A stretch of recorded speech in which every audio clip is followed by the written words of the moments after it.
réveiller.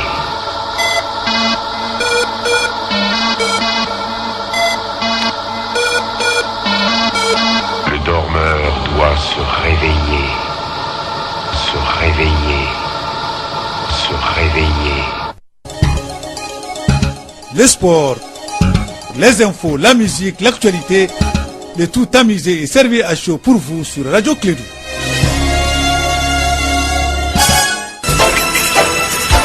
Radio Clédou, le journal avec Sotelma Malitaire. Mesdames et messieurs, fidèles auditeurs inconditionnels de Clédou, ceux qui arrivent pour la première fois, fidèles parmi les fidèles, inconditionnels parmi les inconditionnels, ceux qui nous captent par hasard, on vous dit bonjour, bienvenue. Nous allons vous fidéliser de plus et davantage. Vous avez fait le meilleur choix de choisir le numéro 1 de la matinale. Moi, je m'appelle Djité Abdoulaye Andane. Je serai en complicité technique et magique avec la voix de Moussa Papa Abdoulaye Adera, le tout en direct du studio Djilibaba Abdoulaye Sissoko de Clédou. Nous sommes en commune 2 dans le quartier sans fil et sur la belle île de la cité du Niger. Ça s'appelle Clédou et l'ensemble du réseau. Et sur l'ensemble du réseau, vous êtes informés. Moussa Papa Abdoulaye, bonjour. Bonjour Abdoulaye Andane. Bienvenue. Merci beaucoup. Tu es bien réveillé? Eh oui, toujours Alors, bien réveillé. je te donne la parole et il faut égayer les auditeurs. Tout à fait, mesdames, messieurs, bienvenue. Clédou Info, première édition, c'est maintenant. Ça brûle au niveau de l'archevêché. Des documents révélés par Le Monde montreraient l'existence de cette compte bancaire caché en Suisse, abritant un montant de 7 milliards de francs CFA. Les comptes appartiendraient à des responsables de la conférence épiscopale du Mali. L'affaire crée des remous au sein de la communauté catholique malienne. Le nouveau calendrier pour les élections au Mali est connu. Le référendum va se tenir le 9 juillet 2017, tandis que les élections des cercles et des communales partielles sont prévues pour le 29 octobre 2017. Quant aux élections régionales et du district, elles vont se tenir le 26 novembre 2017. Les jeunes de Tombouctou sont descendus dans les rues hier pour exprimer leur indignation suite à la proclamation des résultats du recrutement au sein de l'armée malienne. Les jeunes ne sont pas satisfaits du nombre de places qui leur a été accordé et dénoncent un mauvais partage de quotas. Le bilan est très lourd en Afghanistan après l'attaque perpétrée dans le quartier diplomatique de Kaboul. Les autorités ont recensé 90 morts et 350 blessés. Donald Trump fait planer le doute sur le retrait américain de l'accord de Paris, ce qui serait un véritable affront 18 mois après que cet accord considéré comme historique.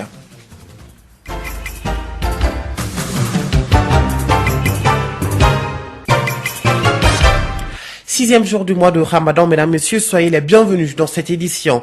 Les détonantes révélations de SwissLeaks ébranlent à présent l'église catholique du Mali. Les documents de la vaste enquête menée par Le Monde révèlent que la conférence épiscopale du Mali a entretenu entre 2002 et 2007 7 comptes bancaires en Suisse abritant 7 milliards de francs CFA. Ce vaste système d'évasion fiscale met en cause 3 des principaux prélats de l'église catholique au Mali. Suite à la publication de cet article sur de mystérieux comptes bancaires, la conférence épiscopale à travers un communiqué s'inscrire en faux contre les allégations affirmant que certains évêques auraient procédé à un détournement de fonds des fidèles catholiques. Elle prétend fonctionner en toute transparence et disposerait de statuts d'un règlement intérieur et d'un manuel de procédure qui fixe les attributions de chaque évêque en fonction de la charge qui lui est confiée. Avant de poursuivre, qu'aucun évêque n'agit à titre personnel dès lors qu'il s'agit d'une mission qui lui a été confiée par ses pairs. La conférence épiscopale d'ajouter que les auteurs de l'article tendancieux visent-ils plutôt un autre objectif inavoué que celui d'apporter des informations constructives à l'opinion.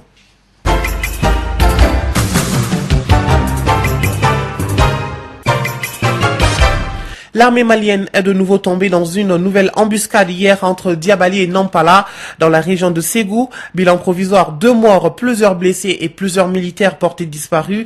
Cette embuscade est intervenue au moment où un convoi de ravitaillement des FAMA se rendait à Nampala aux environs du 17h. On en sait plus avec Kassim Traoré. L'armée malienne est tombée dans son énième embuscade entre Nampala et Djabali. C'était un ravitaillement des Fama qui a quitté Djabali pour Nampala, qui est le camp le plus avancé de l'armée malienne dans la région de Ségou. C'est au niveau du village de Tingrefnaji que les hommes armés non identifiés ont ouvert le feu sur les militaires maliens, coupant en deux leur convoi. Les militaires de devant ont essayé d'apporter du soutien à ceux qui étaient en arrière. C'est en ce moment qu'un autre groupe a réagi en leur empêchant de faire cela. Le tout s'est passé aux environs de 17 heures. Et l'armée malienne a vu que son convoi de ravitaillement a été divisé en deux. Le bilan provisoire est de 2 morts, des blessés, mais aussi plusieurs militaires maliens portés disparus. Malgré les conditions difficiles, les militaires maliens ont pu ramener 2 blessés graves au niveau de Djabali et ces derniers ont pu être évacués vers l'hôpital régional de Ségou. C'est après qu'un renfort est venu de la région militaire de Ségou qui a continué le ratissage afin de poursuivre les djihadistes et auteurs de cet acte. Du centre du Mali, rendons-nous à présent au nord du Mali où les jeunes de Tombouctou ont battu le pavé pour contester les résultats du recrutement au sein de l'armée malienne. Ils estiment qu'il n'y a pas eu d'égalité dans le partage de quotas entre les différentes régions. Les jeunes de Tombouctou se sentent marginalisés de ne pas être plus représentatifs au sein de l'armée nationale. Kassim Traoré. Bientôt un mois qu'on assiste à la proclamation des résultats des différents recrutements décentralisés au niveau des régions du Mali. Cette solution était bien saluée car les quotas allaient être respectés dans chaque région et permettraient aux fils des différentes régions de se présenter et d'avoir des places dans l'armée nationale. Mais tel n'a pas été le cas. C'est pourquoi hier très tôt le matin et de façon spontanée, des jeunes de Tombouctou sont descendus dans la rue. Ils protestent contre la proclamation des résultats sortis du recrutement au sein de l'armée. Plusieurs jeunes de Tombouctou ont marché. Ils demandent surtout le respect du quota, étant donné que le recrutement au niveau de Tombouctou ne semble pas être du goût des jeunes. Plusieurs jeunes en ont profité aussi pour mettre sur la place publique les recrutements qui ont lieu dans le cadre des collectivités, surtout dans le domaine de l'éducation, de l'hydraulique et de la décentralisation. En tout cas, la jeunesse de Tombouctou n'a pas dit son dernier mot. Elle se prépare à faire une déclaration qui sera adressée au gouverneur de la région de Tombouctou. Une déclaration qui permettra de mettre l'ensemble des préoccupations des jeunes par rapport au recrutement, surtout les questions d'employabilité de la jeunesse de la 6e région administrative du Mali. Par ailleurs, il faut signaler que toujours par rapport à la situation au nord, selon nos informations, les locaux des écoles et mairies de Gouro et Saré dans le cercle de Youarou ont été incendiés par des hommes armés non identifiés. Selon certaines sources, ces individus sont des combattants de Amadoun Koufa qui sillonnent dans la zone profitant de l'absence de l'armée malienne. 7h06 à Bamako. Autre actualité, la journée sans tabac a été célébrée hier à l'Institut national de formation en sciences de la santé INFSS. Le thème mondialement choisi est le tabac, une menace pour le développement. Et oui, car le tabac fait plus de 7,2 millions de décès par an, dont 600 000 fumeurs passifs selon l'OMS. On se rappelle ici au Mali, une enquête menée en 2008 a révélé que 12% des scolaires sont des fumeurs. Fanta Diakité nous en parle.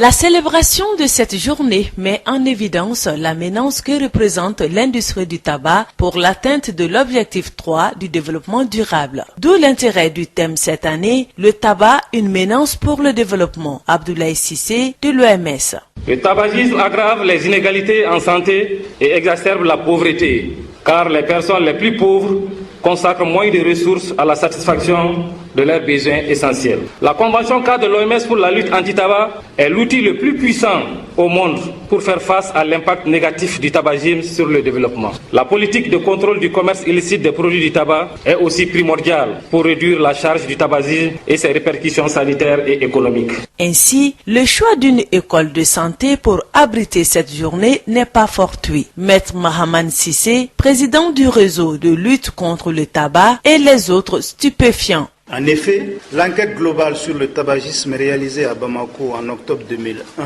chez les jeunes élèves des écoles fondamentales avec une participation de 2156 élèves indiquait que plus du tiers des élèves de 13-15 ans consommaient du tabac sous une forme ou une autre, 28% s'adonnaient à la cigarette et 11% à un autre produit du tabac.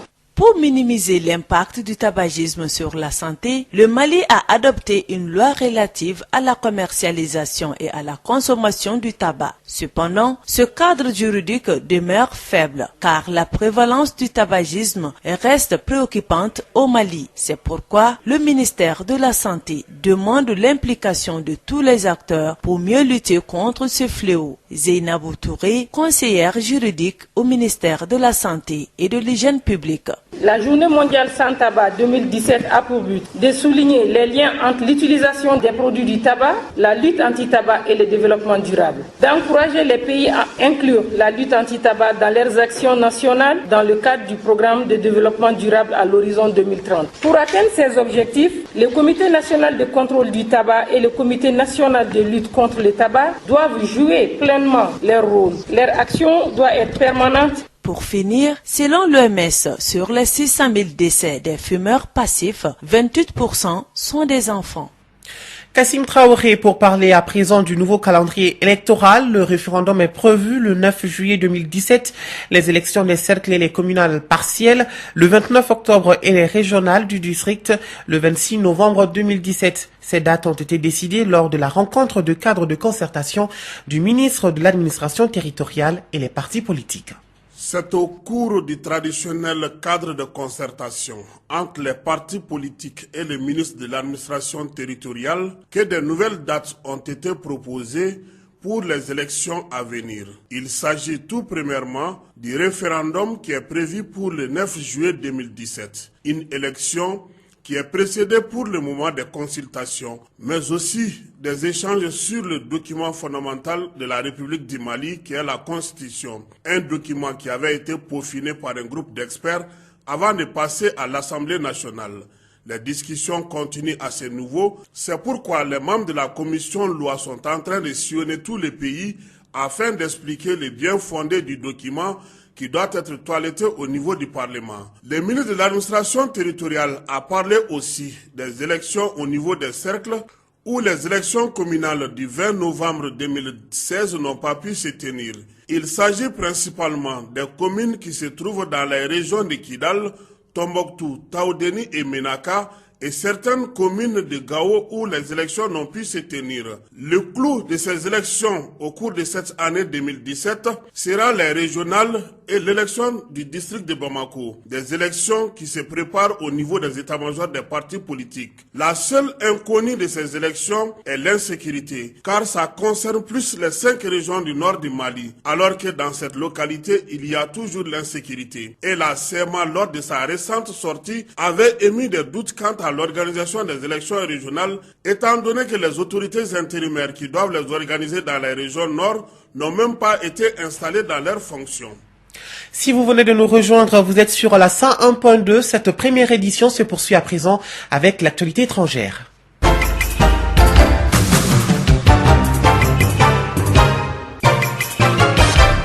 Au Sénégal, les législatives se tiendront le 30 juillet prochain et il n'y a jamais eu autant de candidats pour les 165 fauteuils de l'Assemblée nationale. Les partis politiques avaient jusqu'à mardi soir minuit pour déposer leur liste de candidats, des listes qui doivent être validées par la Direction générale des élections d'ici début juin et elles sont en garde partie secrète. Les sénateurs mauritaniens se disent très déçus après la convocation du collège électoral lundi par décret en vue du référendum constitutionnel du 15 juillet. Ces dernières semaines, ils espéraient encore que le président abandonnerait son projet qui prévoit la suppression du Sénat, de la Haute Cour de justice et un changement de drapeau. Une quarantaine de Syriens sont bloqués depuis la mi-avril dans une zone tampon à la frontière de l'Algérie et du Maroc. Ils ont survécu dans cette vallée désertique grâce à l'aide des populations voisines qui leur apportent à boire et à manger.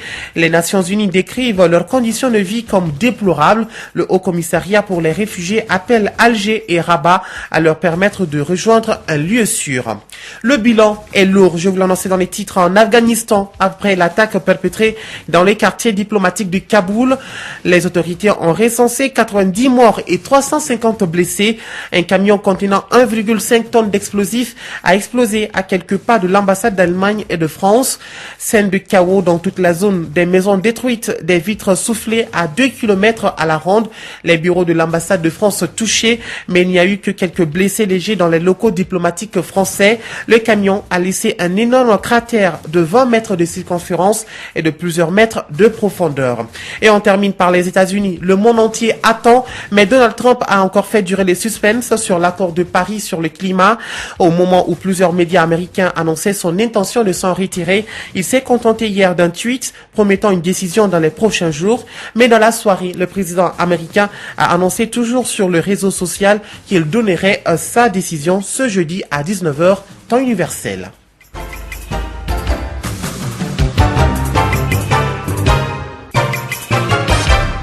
6e jour du mois de Ramadan, je vous l'annonce dans les titres. Si vous ne le savez pas, le jeûne est très bien pour la santé. À force de ne pas manger du lever au coucher du soleil, mais de prendre son petit déjeuner, si on peut l'appeler ainsi, à 4 heures du matin, cela permet à l'organisme de mieux fonctionner et un moyen également pour ceux qui veulent perdre du poids. C'est ce que nous dit Dr Ibrahim Niantao, endocrinologue et nutritionniste. Le jeûne a un côté positif, à la mesure où, quand on observe le jeûne du Ramadan de manière assez correcte, je vais dire, en faisant nos prières et en espaçant la prise des aliments, en prenant les aliments de manière assez équilibrée, cela peut nous permettre même de gagner notre santé, de perdre du poids pour certaines personnes qui n'arrivent pas à en perdre, mais aussi ça peut nous permettre, durant les périodes de prière, on a remarqué dans les rues de Bamako par exemple, ou même à l'intérieur du pays, et je pense que ça doit être valable dans tous les pays musulmans, les gens font des prières surrogatoires et ces prières, en plus de leur côté spirituel, constituent aussi de l'activité physique et ça permet à certaines personnes de marcher un peu et de bouger. Je pense que pour l'ensemble de ces raisons-là, on peut, de manière concertée avec les responsables religieux, on peut conseiller le jeûne du Ramadan et en ajoutant vraiment tout ce qui va avec. Fanta Diakité qui interrogeait le docteur Ibrahim Niantao, endocrinologue et nutritionniste. Alors, nous allons partir avec la météo. Le ciel sera clair à peu nuageux sur l'ensemble du pays. Les vents seront en direction sud-ouest d'intensité faible à modérée sur l'ensemble du territoire, excepté les régions du Tombouctou, Taoudéni et Kidal, où ils seront de régime nord-est. La visibilité sera moyennement réduite par la poussière en suspension. Dans les régions du Tombouctou, Taoudéni, Kidal, Gao et Menaka, environ 5 km et bonne sur le reste du pays. Des orages isolés, parfois associés de pluie, se produiront en fin d'après-midi ou la nuit dans la partie sud de la région de Gao. Des orages isolés, parfois accompagnés de pluie, interviendront au cours de la nuit dans la région de Sikasso et les parties nord de celle de Kai et Koulikoro. Les températures seront en légère hausse au sud du pays, excepté les régions de Mopti, Tombouctou, Taoudéni, Kidal, Gao et Menaka, où elles connaîtront une légère baisse. Prévision sur notre belle capitale et environ. Le ciel sera clair à peu nuageux avec un vent de direction sud-ouest d'intensité faible à modérée. La visibilité sera bonne. Les températures maximales et minimales prévues pour la journée sont respectivement de 39 et 26 degrés. Le soleil s'est levé ce matin à 6h02 et il se couchera à 18h57, soit l'heure de la rupture du jeûne.